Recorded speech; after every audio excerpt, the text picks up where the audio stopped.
Bien, y continuamos con el curso Herramientas y Estrategias para la Investigación Efectiva, Gestores Bibliográficos, Búsqueda Eficiente y Ética. Eh, Recordamos que este curso está dividido en 6 partes. Pueden, a través de la plataforma Moodle, tener acceso a certificación. Vamos a estar dando algunos números y formas de contacto para que puedan ustedes inscribirse en caso que lleguen a este curso directamente desde el Facebook de la revista Avante o a través de YouTube. Vamos a conversar ahora de un tema muy importante que tiene que ver con la evaluación de fuentes y revistas científicas, los criterios para determinar la credibilidad y relevancia de fuentes y revistas, incluyendo el factor de impacto y la indexación. Lo vamos a estar conversando con el editor de revista científica, el profesor y magíster Miguel Ángel Gutiérrez. Muchas gracias por estar acá con nosotros, Miguel Ángel. Hola, hola. Partamos al tiro con esto. Hablemos rápido respecto a la revista científica y cuál es la importancia de poder establecer algunos criterios para conocer los distintos tipos de revistas y por qué existe esta diferencia entre un tipo de revista y otro. Ya, Cristian, ¿yo puedo presentar? O sea, Claro que sí. Sí. ya, vamos a compartir pantalla. Tú me avisas si se ve o no se ve, por favor.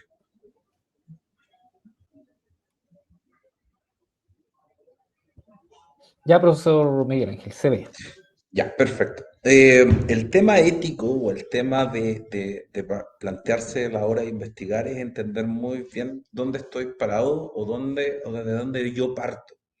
Y me encontré esta imagen que me causó cierta gracia porque normalmente cuando un investigador va a partir, eh, es como el gato que está en la esquina superior izquierda, por lo menos en mi pantalla. Empezaré a cazar ratones, ¿tienen algún tips? Y normalmente los tips que ocurren son altamente técnicos, uno bien básico. Quiero empezar a investigar dónde puedo publicar mi tesis o dónde puedo publicar mi ensayo, de un estudiante estoy hablando, y las propuestas o las ayudas van a venir como tienes que publicar en Scopus, tienes que publicar en inglés, tu tesis no sirve para publicar, eh, no, la investigación tiene que ser de tal característica, tiene que ser de corriente principal, y muchas veces no entendemos que la persona que me está respondiendo o me está intentando ayudar tiene un contexto totalmente distinto a mi realidad. Entonces, eso es una de las primeras cosas éticas que deben considerarse. Yo soy estudiante, soy profesor, soy un investigador que está en formación o Nobel, o soy un investigador que ya tiene cierto camino, cierta experiencia. ¿Por qué es importante esto? Porque la relevancia de la revista, donde voy a publicar o de donde yo voy a sacar la información, va a implicar mucho detalle en este sentido. Porque también, como editor, tengo que entender que muchas veces cuando yo escribo investigaciones, espero que soy el gato amoroso que está acá intentando misericordia, pero también sucede que cuando yo soy revisor de algunos artículos me pongo malo y también cambia el contexto. También éticamente pasa que cuando voy a investigar tengo cierta lógica de que me vaya bien o que tenga cierta, ¿cómo se puede decir? Tenga cierta buena llegada con mi artículo. Y esto es importante porque muchas veces las revistas van a tener aspectos éticos que tienen que ver con la tasa de rechazo. Y muchas veces el estudiante, el profesor que está partiendo la investigación, inocentemente envía su artículo, pero solamente es uso de material para la tasa de rechazo que tiene la revista. ¿Qué significa esta tasa de rechazo? Bueno, cuando uno va a ver la tasa de rechazo, va a encontrarse que las revistas tienen varios indicadores y entre esos indicadores tiene que ver cuántos son los artículos que rechazan y también cuáles son los niveles que tienen las revistas. Más de alguno va a escuchar que Scopus y WOS son el lugar donde tengo que sacar información. ¿Y qué pasa con Cielo, por ejemplo? ¿Y qué pasa con Latindex, que es la otra herramienta de búsqueda? Si revisamos la página web de la revista que yo soy editor, vamos a encontrarnos que no aparece la palabra Scopus, ni tampoco aparece la palabra cielo. ¿Eso significa que mi revista no es válida? No, de hecho es válida. Y de hecho hay que entender que las revistas pueden ser, por ejemplo, Scopus, pero no necesariamente generar una visibilidad de mi artículo. Entonces, quizás para resumir este primer punto, a la hora de buscar información, a la hora de buscar las revistas, dónde voy a publicar o dónde voy a buscar la información que me interesa, debo entender dónde estoy o desde qué punto, de qué vereda estoy trabajando. Y como decía recién, van a haber investigadores que van a trabajar solamente en la lógica de Scopus. Voy a tener otros investigadores que trabajen en la lógica de Cielo y también otros investigadores que trabajen en la lógica de Latindex. Las tres son válidas, las tres son confiables. Lo que pasa es que las intenciones o las formas son las que van variando. Las intenciones en el sentido de quiero estar investigando, quiero publicar en alto impacto o quiero solamente investigar desde una realidad específica, por ejemplo, latinoamericana. Eso es importante. No sé si, Cristian, queda esta primera parte Está, relativamente clara. está muy claro, profesor. Va a depender un poco también de a dónde nosotros queremos llegar con nuestra publicación y también en la etapa de si estamos recién partiendo o ya estamos buscando algún tipo de objetivo mayor, por ejemplo, las jerarquizaciones docentes que a veces exigen, lamentablemente, las universidades, ciertos criterios que no tienen que ver mucho con la realidad donde se está trabajando. Y a grandes rasgos, profesor, ¿cómo identifico yo cuáles son las revistas en las que puedo confiar y las que no? Además de simplemente dejarme llevar porque esta es Scopus, esta no es Scopus, ¿qué otros criterios yo podría considerar para decir que una revista es confiable? Ya, perfecto. Bueno, a nivel de general, normalmente las revistas que tienen cierta validez o cierta confiabilidad deben tener un equipo editorial. De este sentido, yo estoy hablando de las revistas que son arbitradas, por ejemplo. Las revistas arbitradas, que no tienen indexaciones como Latin, Scopus o Cielo, pero sí tienen normas éticas y sí tienen normas editoriales, me permiten a mí darme cuenta que la revista tiene un proceso editorial y tiene un proceso de revisión de los artículos. O sea, no es que solamente yo escriba y, por ejemplo, pague, significa que el artículo va a salir publicado. Recordemos que hay toda una industria donde buscan investigadores que son relativamente nuevos o profesores que están recién partiendo en este tema de la investigación, cobran y le aseguran una publicación. Pero ahí viene el tema de la lógica de editoriales depredadoras y ese detalle tienen que tener cuidado. ¿Por qué? Porque normalmente una revista, por ejemplo, puede decir que tiene alto impacto, pero el impacto se mide a nivel de editoriales como Scopus, no a nivel de, por ejemplo, hay empresas que tienen que le colocan PC factor de impacto. Y uno dice, ya, ¿y esto están midiendo el nivel de la publicación? No necesariamente. En ese sentido, por eso es tan importante que esta jerarquización que estamos hablando recién, que tiene que ver con Scopus, Cielo, Latindex, entender dónde voy a buscar. Un tema bien general. Esto creo que lo han visto antes en Sources. Uno va a buscar los temas, por ejemplo, el área y cuál es la temática que voy a trabajar. No me voy a dar énfasis en el nivel de búsqueda de eso ya lo vieron. Pero, por ejemplo, elijo el nivel de educación. Y si yo voy aquí a la mano izquierda, me voy a dar cuenta que hay cuartiles. ¿Qué quiere decir estos cuartiles? Por ejemplo, específicamente en Scopus, tienen que ver con el nivel de citación que tienen las revistas. Si yo elijo el cuartil 1, obviamente estoy hablando de las 25 mejores revistas o el 25% de mejores revistas que están siendo citadas. Si yo dejo el segundo cuartil, ya estoy hablando creo que el 50 y después ya tengo los respectivos porcentajes restantes. Si yo busco la revista, por ejemplo, me voy a dar cuenta que tiene una alta citación o un nivel de citación no menor. Eso significa que esta revista a mí me sirve. no necesariamente. Y aquí viene otro detalle. Por ejemplo, esta revista nace en 1976, o por lo menos tiene su indexación en Scopus de 1976, hacia el presente.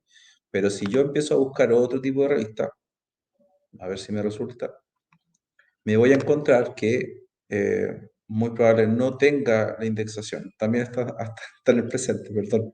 Debería haber buscado esta revista. Eh, Ahí tenemos un criterio que también es razonable. La revista puede haber sido Scopus años anteriores, pero hoy día actualmente ya no es Scopus. Y eso va a cambiar el tipo de revista que yo puedo publicar, por ejemplo. Si yo quiero publicar en Scopus, tengo que buscar en Scopus. Si yo quiero publicar en Cielo, debo buscar en Scopus. Si yo quiero publicar en Latindex, debo buscar mi bibliografía o mis revistas en Cielo. Siempre debo buscar la indexación más alta posible dentro de la temática que yo estoy buscando. Y ahí tenemos otro factor que es importante. O sea, debe estar con procesos editoriales, pero también debe estar dentro de la lógica de lo que las revistas quieren recibir. Y aquí yo tengo una frase que siempre utilizo para proyectos y para estudiantes que trabajan en el tema de investigación. Cuando yo voy a publicar con algo que me interesa a mí o le interesa al editor. Algo que es un aporte para la revista o es un aporte para mí.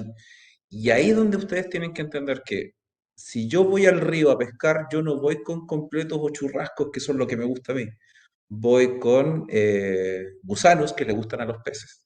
Quizás es muy coloquial la frase, pero lo que quiere enseñar es, si yo quiero publicar en altas indexaciones o quiero publicar en distintas revistas, debo entender qué es lo que espera el editor.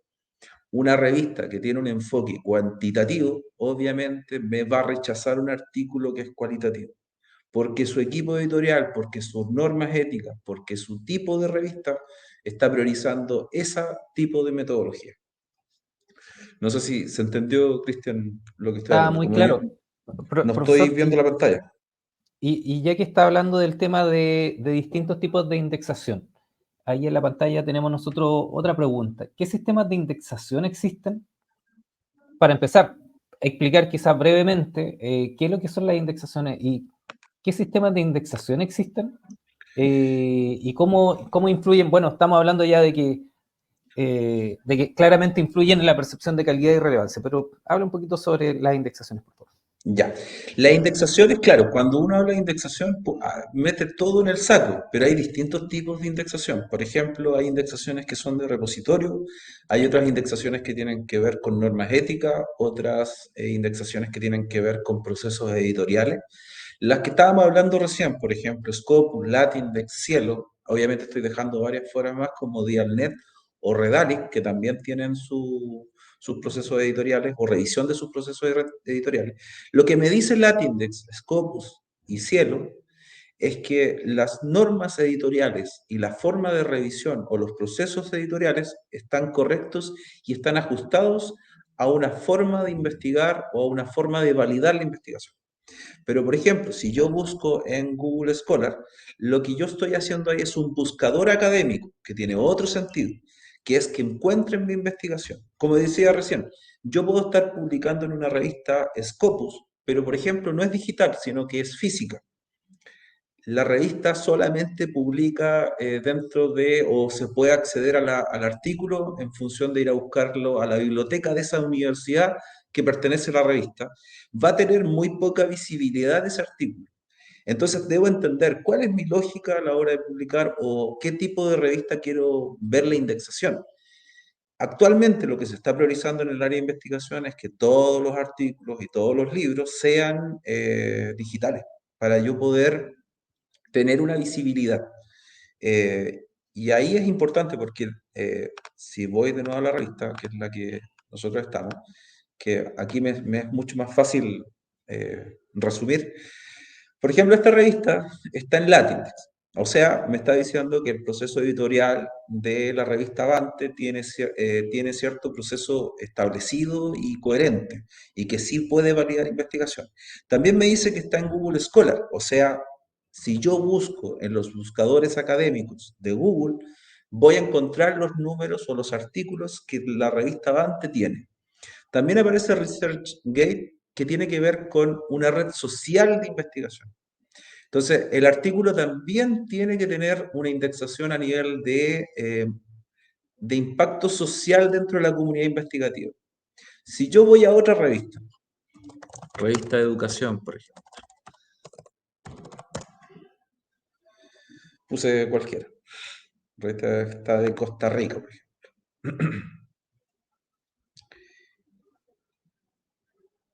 A ver, mientras carga,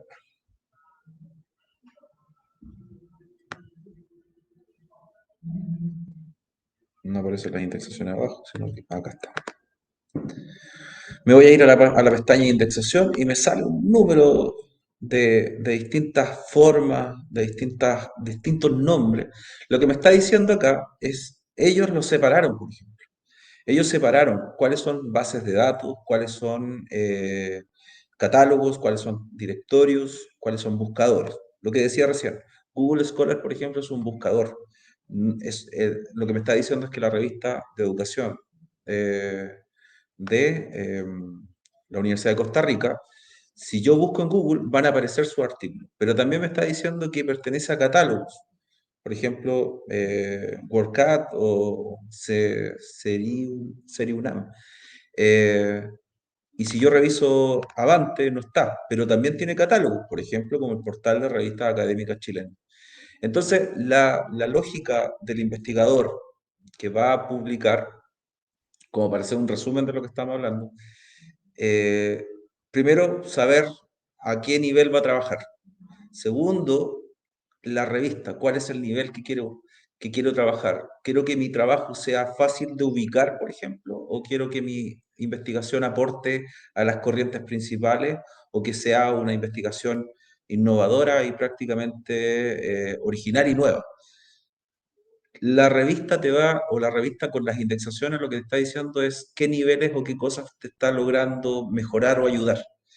Y ahí como editor puedo decir que el editor, una de las cosas que se tiene que preocupar es que la investigación, aparte de que sea válida, sea fácil de buscar, o sea, fácil de encontrar. Y eso es un detalle que, por ejemplo, Scopus, en algunos casos, no logra. Es súper difícil, por ejemplo, encontrar una revista, por muy Scopus que sea. Pero voy a una revista Cielo o Latindex y la ubico rápidamente, que es normalmente lo que ocurre, por ejemplo, en los buscadores como Google. Google Académico, cuando yo voy a buscar a Google Académico, no me hace, me arroja todas las temáticas. Si yo coloco educación infantil, por ejemplo, no me hace la separación entre Scopus, Google, o sea, Latindex o Cielo. Me aparecen todas las que tienen que ver con la temática. Aquí, por ejemplo, tenemos el ejemplo de que Redalic es una de las primeras eh, eh, indexaciones que aparece. Por lo menos eso a nivel general en relación al tipo de revista y al tipo de consideraciones a la hora de elegir revista. Profesor, y para ir finalizando, ¿qué consejos le daría al investigador, sobre todo a los investigadores que están partiendo? Este curso va dirigido a ellos, no tanto a quienes tienen mucha experiencia, sino que a estudiantes, egresados o profesionales que nunca se han atrevido mucho a dar el paso de investigación y ahora quieren darlo. Y por eso están en este curso en particular. ¿Qué consejo usted le daría a la hora de elegir una revista, de elegir artículos, ya sea para utilizarlo en la propia investigación, como también para enviar el artículo para publicación? El consejo a nivel de indexación es que prioricen ya investigaciones que pertenezcan a este tipo de símbolos o logos que tienen. Por ejemplo, Latindex, Redalic, Dialnet, DOAG, Scopus, Cielo. Eh, Empezar a entender ese tipo de lenguaje, eso es lo primero. Porque obviamente en Google, en general, en el buscador general, yo me puedo encontrar con tesis pero que no necesariamente están validados, o con artículos de página web que no necesariamente me van a servir. Recuerden que la investigación tiene que ser válida y confiable, y la única confiabilidad que existe a nivel de revista son las que estábamos mencionando recién, las que están indexadas en estos distintos repositorios o estas distintas indexaciones. Y el otro consejo que doy es que si es novel y está recién partiendo, no necesita hacer un artículo de investigación como tal. Puede partir con ensayos, puede partir con sistematización de experiencia, puede partir con análisis eh, teóricos, por ejemplo, que implican un manejo más de poder escribir, de poder analizar, más que de esforzarse en hacer la investigación que normalmente en la tesis buscan, pero al final termina siendo una trampa para los profesionales, porque intentan decir, no, yo nunca más voy a hacer esto. Y la investigación es, algo, es un juego. La investigación es algo que se tiene que ir construyendo y reconstruyendo y analizando. O sea, los primeros artículos míos, sí, me van a dar vergüenza porque ahora como editor reviso y cómo escribí eso, pero son parte de mi proceso de investigador. Y eso es otro detalle también, acostumbrarse a que los primeros artículos o las primeras investigaciones que uno vaya a hacer no van a ser las mejores, pero sí van a permitir ir construyendo mejor, ir apropiándose de algunas experiencias, apropiándose de algunas temáticas que son importantes para un investigador. Por ejemplo, acostumbrarse al lenguaje técnico del área donde yo estoy investigando. No puedo esperar que eso con la primera publicación ya lo logré. Es difícil, toma años. Entonces, esos serían mis consejos bien generales. Muchas gracias, profesor. Yo creo que es muy importante lo que menciona en relación al crecimiento del investigador. Yo me toca dirigir hartas tesis, y siempre le digo a mis alumnos, no es extraño de que al momento de entregar la tesis miren hacia atrás y vean un montón de errores. Eso no es señal de que esté mala, sino que de hecho es lo contrario, es señal de que hubo un crecimiento, y ese mismo crecimiento permite ser autocrítico con el trabajo y con pasos, con cosas que podrían haberse hecho mejor, pero que se van a poder aplicar en las futuras investigaciones. Así que lo dejamos hasta ahí. Dejamos invitado también para el otro curso que tiene que ver o la otra parte que tiene que ver con ética en relación a la investigación. Ahí podemos hablar también de otros temas que tienen que tratar también que ver con, por ejemplo, con las revistas depredadores y cosas así que Claro. en este momento no lo tocamos. Así que muchas gracias, profesor. Ya, pues, muchas gracias a ti también por la invitación.